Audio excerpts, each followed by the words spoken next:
ఈరోజు వాగ్దానంగా పరిశుద్ధ గ్రంథాలు తెరిచి కీర్తనలు 84 11వ చరణాన్ని మనం చూస్తే, యథార్థముగా ప్రవర్తించు వారికి ఆయన ఏ మేలు చేయక మానడు. దేవుని నామానికి స్తోత్రం కలుగును గాక. యథార్థంగా ప్రవర్తించువానికి ఏ మేలు చేయక మానడు అని భక్తులు కోరాహు కుమారులు తెలియచేస్తూ ఉన్నారు. ప్రభునందు ప్రియమైన వారలారా, మన దృష్టికి మనం యథార్థంగా మనం కనబడతాము. అలాగే మనుషుల దృష్టికి యథార్థంగా మనం కనబడవచ్చు. కానీ దేవుని దృష్టికి యథార్థంగా ఉండాలి. దేవుని దృష్టికి మనం యథార్థంగా ఉన్నప్పుడు మన జీవితాల్లో ఆయన మేలు చేసేవాడుగా ఉన్నాడు.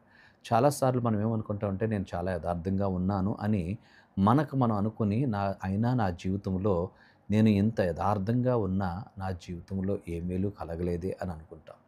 కొన్నిసార్లు మన చుట్టూ ఉన్నటువంటి వారు చేత మనం వీళ్ళు చాలా మంచివాళ్ళు, యథార్థవంతులు అని చుట్టూ ఉన్న వారి చేత మనం యథార్థవంతులుగా అనిపించుకోవచ్చు. కానీ దేవుని దృష్టికి మనం యథార్థవంతులుగా ఉండాలి అని భక్తులు తెలియజేస్తారు. దేవుని దృష్టిలో మనం యథార్థవంతులుగా కనబడినప్పుడు దేవుని మేలును మనం పొందుకుంటాం. దేవుని ఆశీర్వాదాన్ని మనం పొందుకుంటాం. యథార్థ హృదయము గలవారి ఎడల దేవుడు చూస్తూ ఉన్నాడు, కనిపెడుతూ ఉన్నాడు. కనుక యథార్థ హృదయం కలిగి ఉన్నారా లేదా అని ఆయన దృష్టి సంచారం చేస్తూ ఉంది. కనుక దేవుని దృష్టికి మనం, ప్రభువు మానవులను యథార్థవంతులుగా పుట్టించాడు, కానీ మనుష్యుడు వివిధమైన తంత్రాలు కల్పించుకుని చెడిపోయినట్లుగా మనం చూస్తూ ఉన్నాం, తప్పిపోయినట్లుగా మనం చూస్తూ ఉన్నాం లేఖనంలో.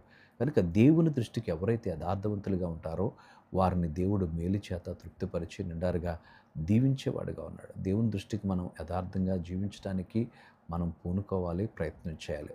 మన దృష్టికి మనం నీతిమంతులుగా, మన దృష్టికి మనం యథార్థవంతులుగా, మన చుట్టూ ఉన్నటువంటి వారి దృష్టికి యథార్థవంతులుగా కనబడటం కాదు, కానీ దేవుని దృష్టికి యథార్థవంతులుగా కనబడినప్పుడు మన జీవితాలు మేలు చేత తృప్తిపరచబడి నిండారుగా దీవించబడతాం. అట్టి కృప పరిశుద్ధాత్ముడు మనకు అనుగ్రహించునుగాక.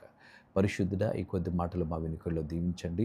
యథార్థవంతుల కొరకు నువ్వు కనిపెడుతున్న వారిని ఆశీర్వదించడానికి నీ మేలు చేత నీ బిడ్డలను దీవించి ఆశీర్వదించమని యేసయ్య నామమున అడిగి వేడుచున్నాము తండ్రి.